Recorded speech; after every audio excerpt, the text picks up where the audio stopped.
انسان کو جب تھکاوٹ محسوس ہوتی ہے، جب نیند آ رہی ہوتی ہے، تو اچانک سے یہ کیفیت طاری ہوتی ہے، تو حکم یہ ہے کہ آپ اپنے ہاتھ سے، کپڑے سے اپنے منہ کو بند کرو۔ تو انہوں نے کیا کہا؟ آپ، تو باپ نے کہا بیٹا یہ کیا؟ ان اسم شیطان، یہ آپ تو شیطان کا نام ہے، یہ تو وسع ڈالتا ہے کہ کہیں آپ الحمدللہ نہ کہہ سکو، اس لیے آپ نہیں کہتے بلکہ اپنے منہ کے اوپر ہاتھ رکھ لیتے ہیں اور اس کو ڈھانپ لیتے ہیں۔ اور یہ تو آپ کو علم ہی ہوگا کہ ہاتھ کون سا رکھتے ہیں، دایاں کے بایاں؟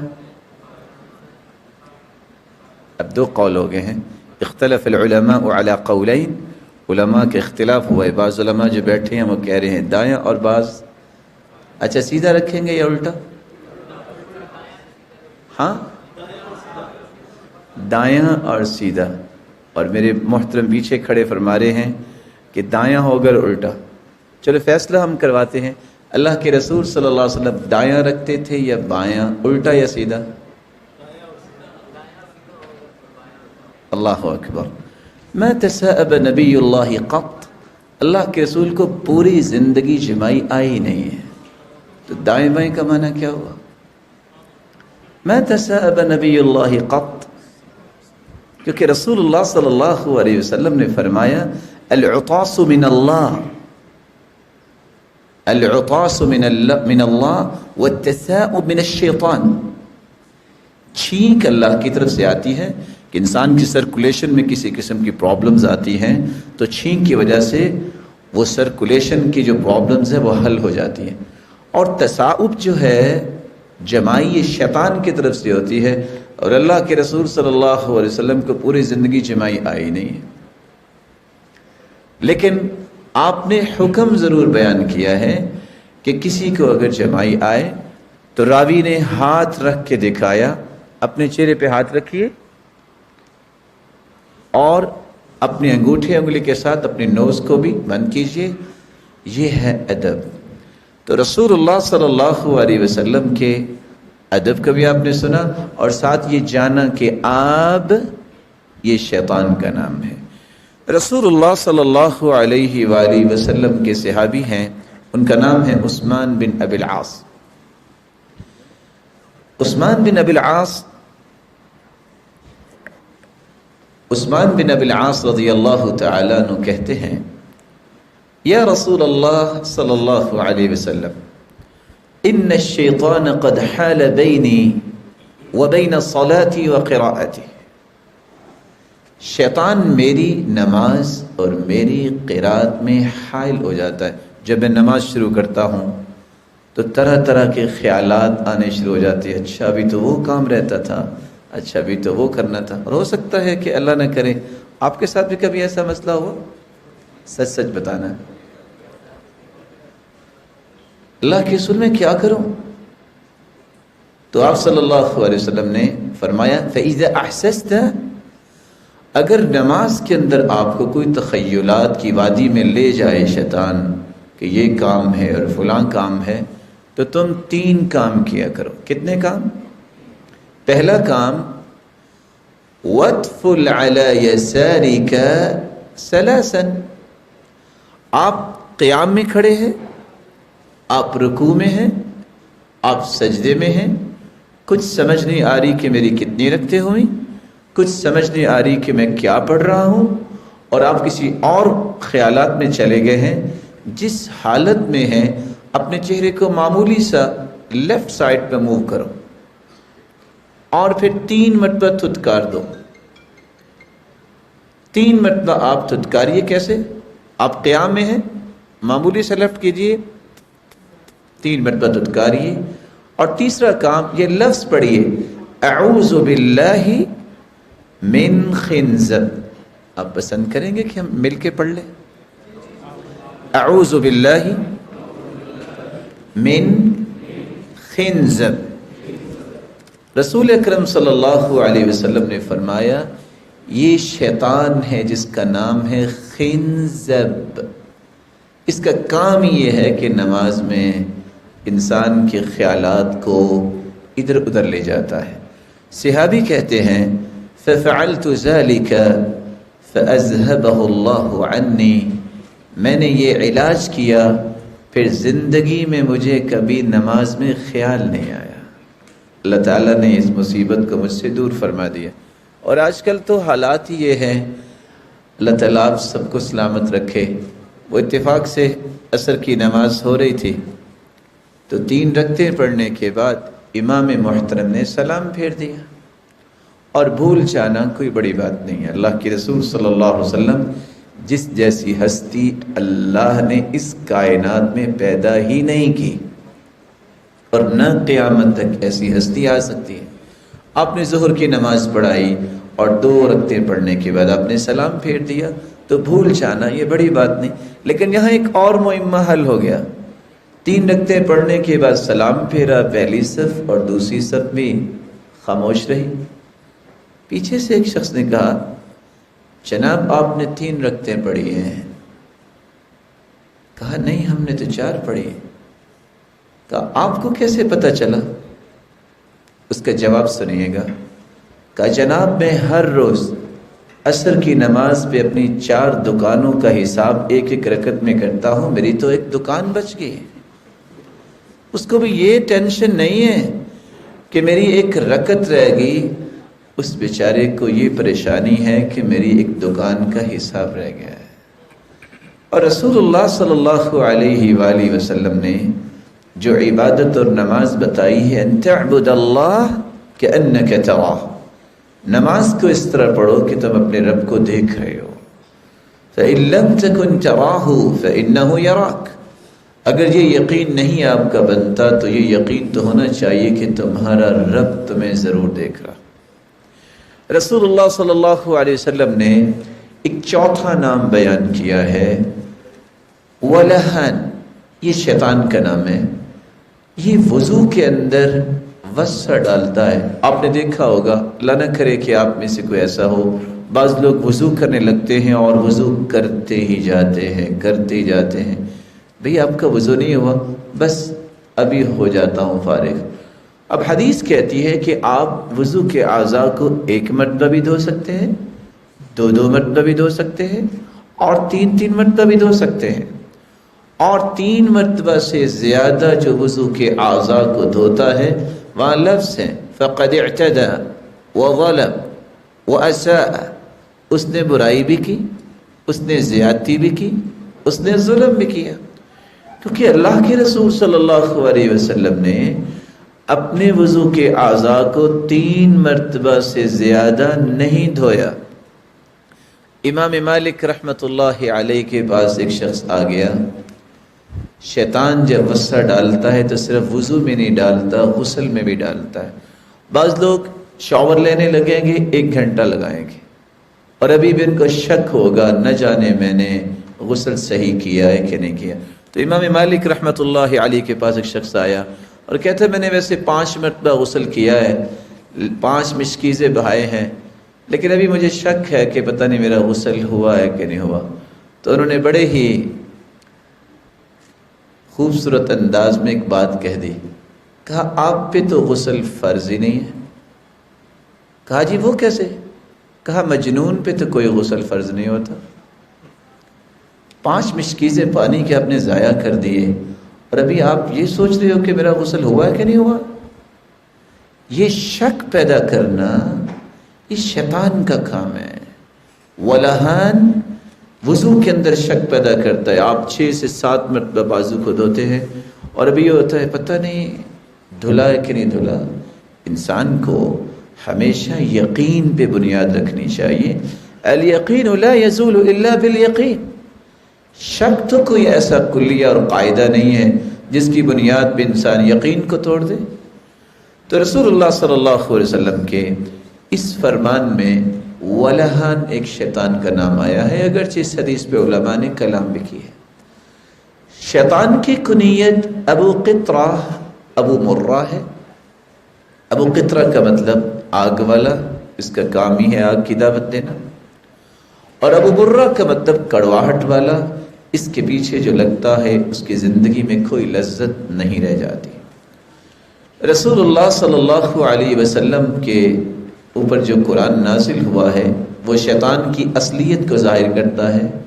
آپ نے بھی سنا ہوگا شیطان فرشتہ تھا، شیطان تو یہ تھا، لیکن صحیح فیصلہ اللہ تعالیٰ کا ہے، اور جو قرآن مجید نے بیان کر دیا ہے شیطان یہ فرشتہ نہیں تھا بلکہ یہ جن تھا۔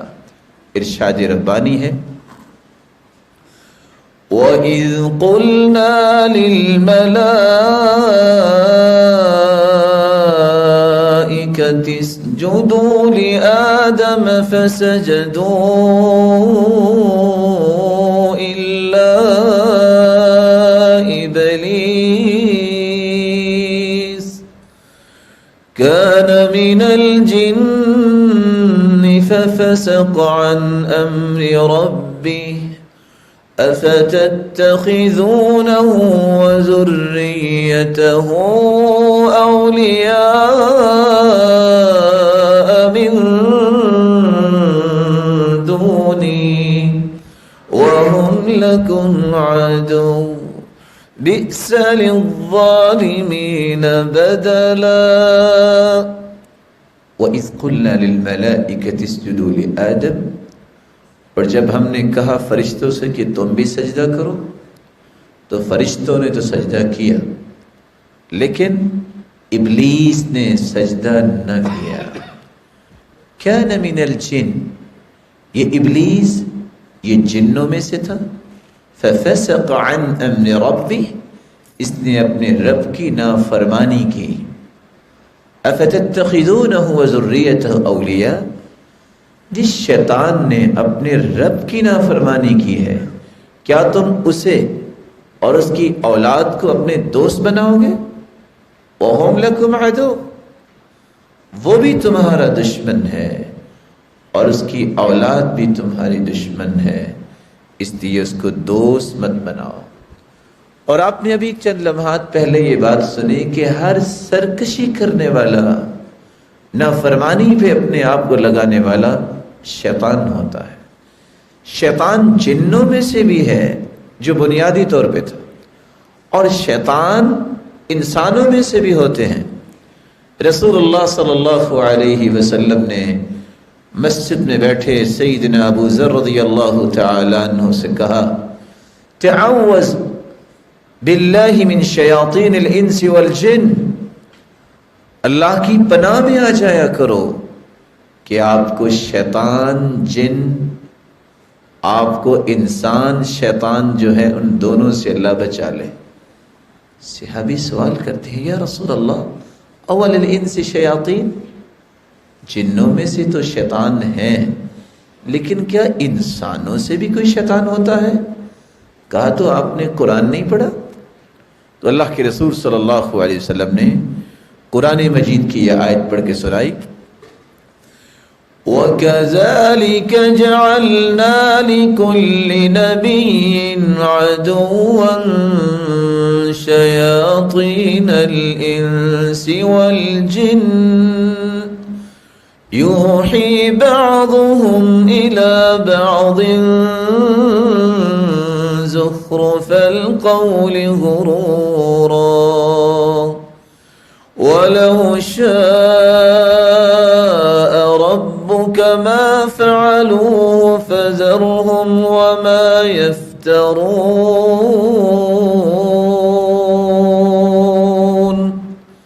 وَكَذَلِكَ جَعَلْنَا لِكُلِّ نَبِيٍّ عَدُوًّا، جتنے بھی انبیاء دنیا میں آئے ان کی دشمنی کرنے والے شیاطین تھے۔ کون سے شیاطین؟ جو جنوں میں سے تھے، جو انسانوں میں سے تھے۔ تو شیطان جنوں میں سے بھی ہوتا ہے اور انسانوں میں سے بھی ہوتا ہے، اس لیے آپ نے سورت تو یاد کی ہوگی قل اعوذ برب الناس ملک الناس الہ الناس من شر الوسواس الخناس الذي يوسوس في صدور الناس، آخر میں کیا ہے؟ من الجنة والناس، وہ شیطان جو دل میں وسوسہ ڈالتا ہے وہ جنوں میں سے بھی ہے اور انسانوں میں سے بھی ہے۔ رسول اللہ صلی اللہ علیہ وآلہ وسلم نے جو امت کو رہنمائی دی ہے، اس رہنمائی سے ہمیں پتہ چلتا ہے کہ اللہ ذوالجلال جب فرشتوں کو سجدے کا حکم دیا تو انہوں نے سے ہی شیطان کی دشمنی کا آغاز ہو گیا۔ اللہ ذوالجلال نے جب یہ بات شیطان سے کہی کہ یہ بتاؤ کہ تم نے سجدہ کیوں نہیں کیا، تو قرآن مجید نے اس کا ایک نقشہ کھینچا ہے۔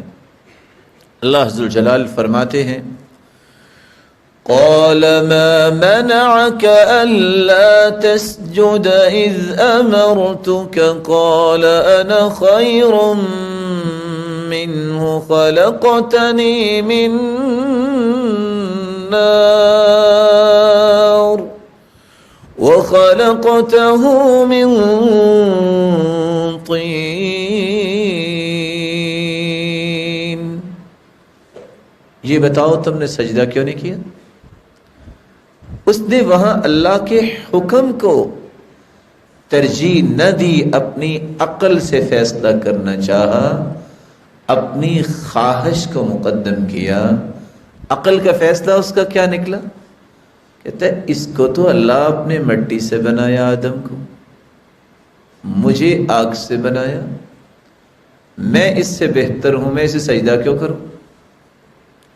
بات یہ نہیں تھی، بات یہ تھی کہ خالق کا حکم ہے سجدہ کرو تو سجدہ کر دینا چاہیے، لیکن اس نے رب کے حکم پر اپنی عقل کو مقدم کیا، اللہ کی رحمت سے دھتکارا۔ فاخرج منها فإنك رجيم وإن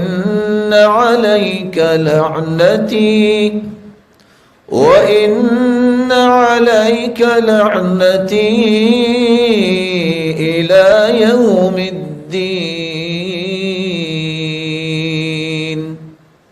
میری رحمت سے آج سے تم دور ہو جاؤ، آج کے بعد تجھ پہ میری لعنت ہے اور قیامت تک یہ لعنت برستی رہے گی۔ یہاں رک کے میں ایک پیغام اپنے لیے بھی اور آپ کے لیے بھی چھوڑنا چاہوں گا۔ زندگی کے لیل و نہار میں جو یہ حیات مستعار مجھے اور آپ کو ملی ہے، گنے ہوئے دن، جب اللہ ذوالجلال کا حکم آئے قرآن کی صورت میں، اس کے رسول کا حکم آئے حدیث کی صورت میں، ان دو فیصلوں کے سامنے اپنی رائے کو مقدم کرنا یہ اللہ کی رحمت سے محروم ہونے کا راستہ ہے۔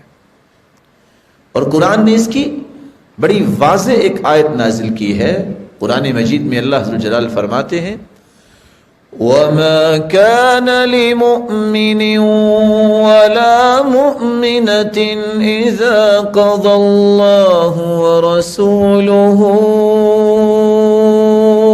أَمْرًا أَن يَكُونَ لَهُمُ الْخِيَرَةُ مِنْ أَمْرِهِمْ وَمَن يَعْصِ اللَّهَ وَرَسُولَهُ فَقَدْ ضَلَّ ضَلَالًا مُبِينًا۔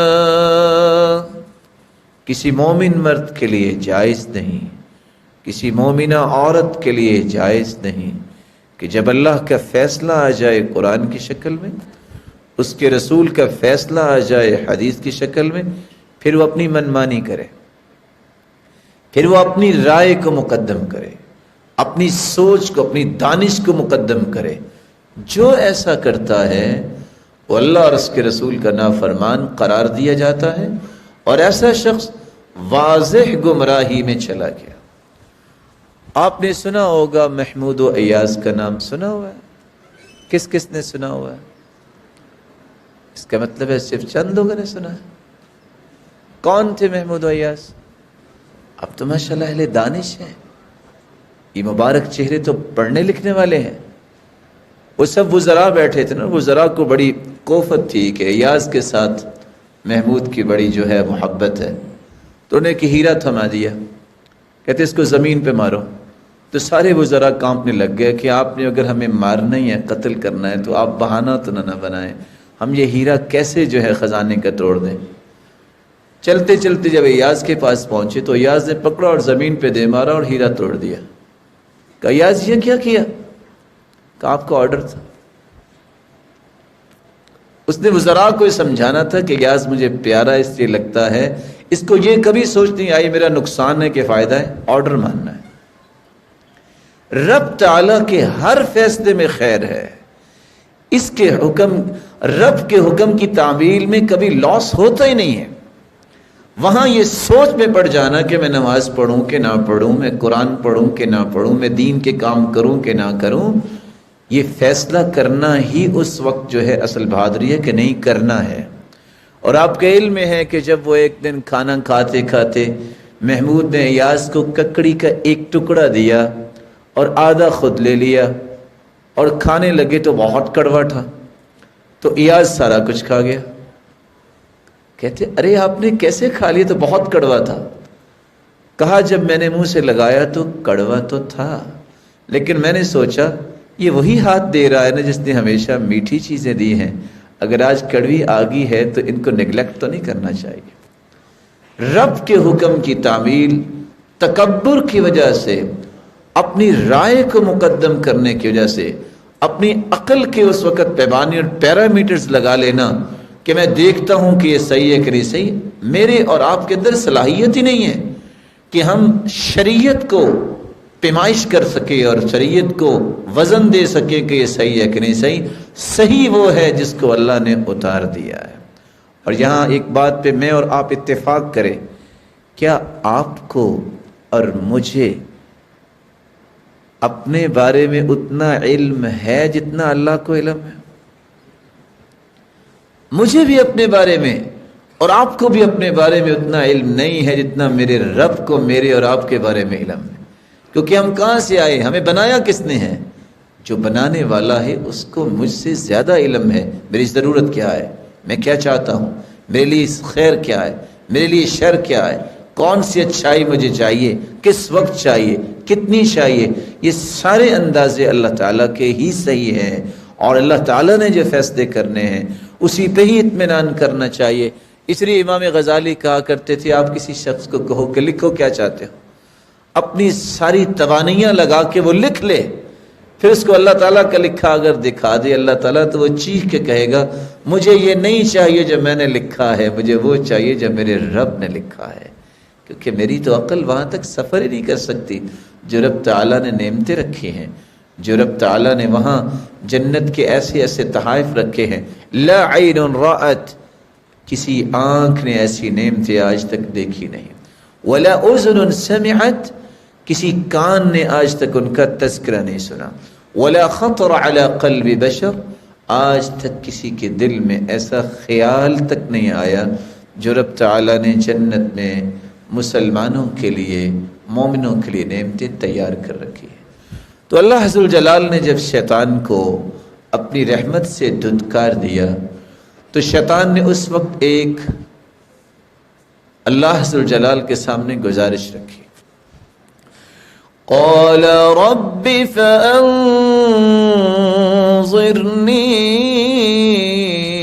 الى یوم یبعثون قال فإنك من المنظرين إلى يوم الوقت المعلوم قال فبعزتك لأغوينهم أجمعين إلا عبادك منهم المخلصين.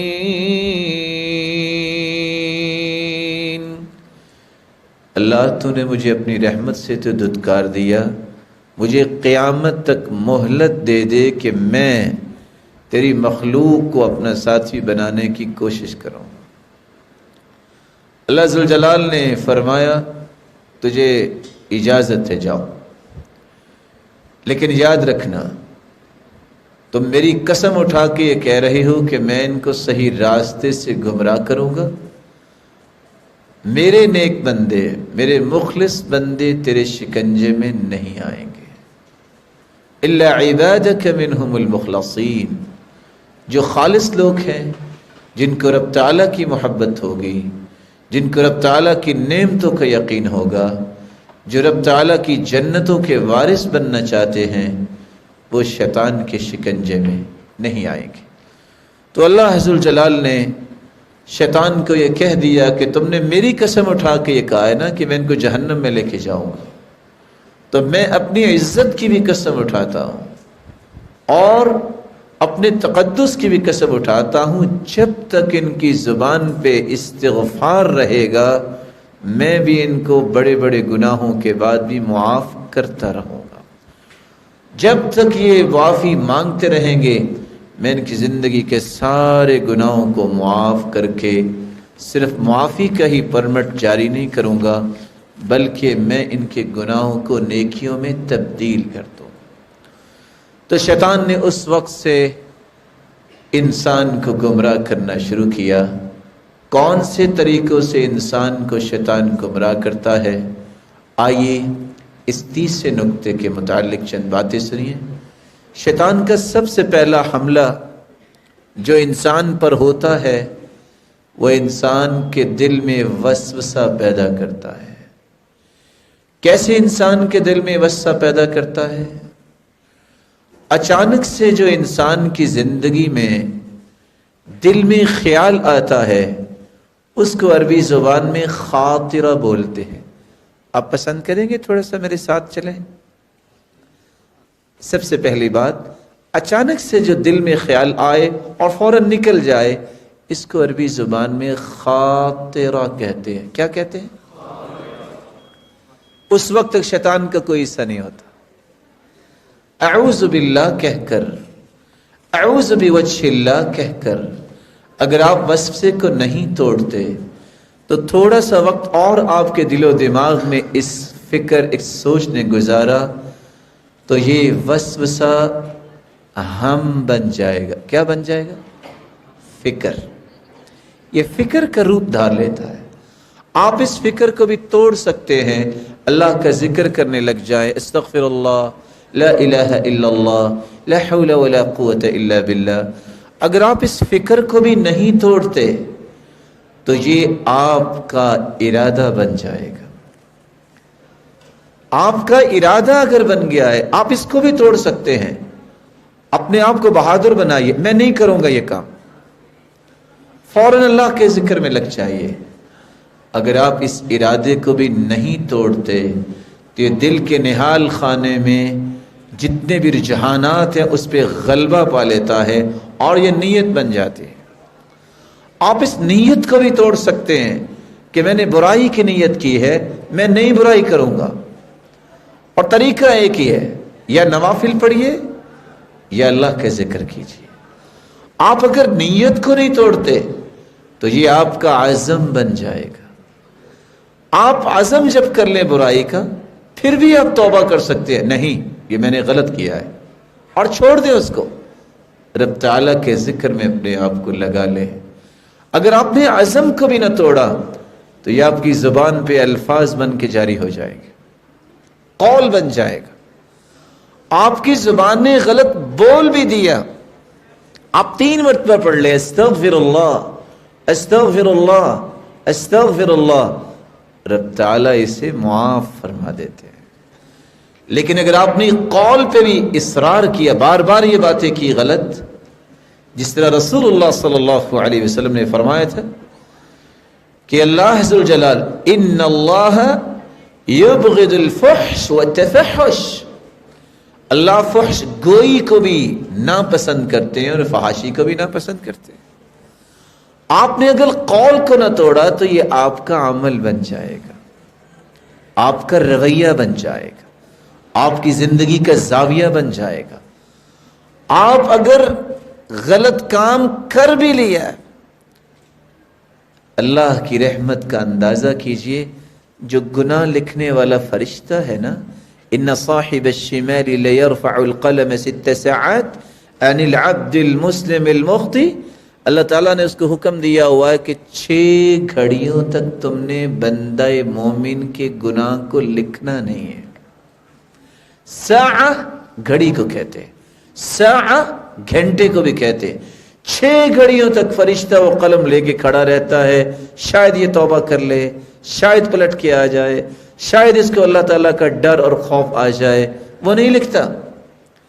اور حدیث یہ کہتی ہے ان صاحب الشمال ليرفع القلم 6 ساعات عن العبد المسلم المخطئ فإن هو نزع واستغفر وتاب ألقاها وإلا كتبت واحدة، اگر 6 گھڑیوں کے اندر توبہ انسان کر لے، اللہ کی طرف لوٹ آئے، تو اللہ عز و جلال فرماتے ہیں میں بغیر لکھوائے ہی اسے معاف کرتا ہوں۔ اگر آپ نے توبہ نہ کی، اس عمل کو جاری رکھا، تو یہ عمل آپ کی عادت بن جائے گا۔ عادت جب بن جاتی ہے اس کو توڑنا بہت مشکل ہوتا ہے۔ اس عادت کو بھی توڑا جا سکتا ہے جب انسان پختہ توبہ کرے۔ کیسے توبہ کرے؟ اچھا سا وضو کیجیے، 2 رکعتیں پڑھ لیجیے، 5 سے 10 منٹ کا یہ پروسیجر ہے۔ اکیلے کھڑے ہو کے دل لگا کے بغیر کسی سوچ کے 2 رکعتیں پڑھیے اور ہاتھ اٹھا لیجیے، اللہ میں نادم ہوں، میں پریشان ہوں، میں اقرار کرتا ہوں مجھ سے گناہ ہو گیا، میرے مالک تو مجھے معاف کر دے۔ رب تعالیٰ فرشتوں سے مخاطب ہو کے کہتے ہیں علم عبدی ان له ربا یغفر الذنوب، فرشتوں دیکھو میرے بندے کو آج یہ احساس پیدا ہو گیا ہے کہ اس کا کوئی رب بھی ہے جو معاف کرنے والا ہے۔ اور پھر اللہ عز و جلال اپنے بندے سے مخاطب ہو کے کہتے ہیں عبدی اعمل ما شئت فقد غفر لك، میرے بندے جاؤ، تو نے سچی توبہ کر لی نا، جو کچھ بھی تم نے کیا جاؤ میں تمہیں آج سے معاف کرتا ہوں۔ رب تعالیٰ اسے بھی معاف کر دیتے ہیں، بلکہ قرآن مجید کی آیت تو اتنی بڑی نوید سناتی ہے إِلَّا مَن تَابَ وَآمَنَ وَعَمِلَ عَمَلًا صَالِحًا فَأُولَئِكَ يُبَدِّلُ اللَّهُ سَيِّئَاتِهِمْ حَسَنَاتٍ وَكَانَ اللَّهُ غَفُورًا رَحِيمًا۔ جو سچی توبہ کر لے اور بعد میں وعدہ کر لے آئندہ میں اللہ نیک کام کروں گا، اللہ تعالیٰ نے ایک ایسا نظام رکھا ہے جو میں آپ سے آج شیئر کرنے جا رہا ہوں۔ آپ میں سے مجھے امید واثق ہے کہ سب ہی جانتے ہوں گے، آئی ٹی کے متعلق جانتے ہیں نا؟ آپ یہ بھی تو جانتے ہیں، بہت اچھا جانتے ہوں گے کہ آپ نے اگر کوئی لکھائی کی ہے تو فونٹ تبدیل کریں تو لکھائی چینج ہو جاتی ہے۔ کبھی میٹر بھی چینج ہوا ہے؟ آپ نے اعوذ باللہ لکھا ہو، فونٹ لگائیں تو بسم اللہ وہی اعوذ باللہ بن جائے، ہو سکتا ہے؟ یہ تو ہو سکتا ہے کہ آپ نے خط تعلیق میں لکھا ہے، آپ فونٹ لگائیں خط رقہ میں ہو جائے گا، خط دیوانی میں ہو جائے گا، جیسے مختلف خطوط ہیں، لکھائی کے پیٹرن ہیں، انداز ہیں، یہ تو چینج ہو جاتے ہیں۔ اللہ کے پاس نظام کیا ہے؟ 60 سے 70 سال اگر کسی نے برائی کی ہے، توبہ کرتا ہے، اللہ فرشتوں سے حکم دیتے ہیں، فرشتوں کو حکم دیتے ہیں، صرف آخر فرشتوں نے لکھا ہے، کسی چیز پہ لکھا ہوگا، وہ اللہ ہی جانتا ہے۔ اب اس کو مٹانے کے لیے تو 70 سال پھر لگیں گے؟ نہیں، ایسی کمانڈ لگاؤ کہ یہ 70 سالہ گناہوں کو یبدل اللہ سیئاتہم حسنات، سچی توبہ کر چکا اس کے گناہوں کو بھی نیکیوں میں تبدیل کر دو، کنورٹ کر دو۔ یہ نظام اللہ عز و جلال کے پاس ہے، اور کتنا خوبصورت نظام ہے کہ انسان نے گناہ کیے ہیں، سچی توبہ کی، معاف بھی ہوگی اور اس کو اللہ نے نیکیوں میں تبدیل کر دیا۔ لیکن اگر آپ عادت کو بھی نہیں چھوڑتے میرے بھائی، تو یہ آپ کی فطرت ثانیہ بن جائے گی۔ فطرت ثانیہ دوسری فطرت۔ فطرت اولا کیا ہے؟ اسلام،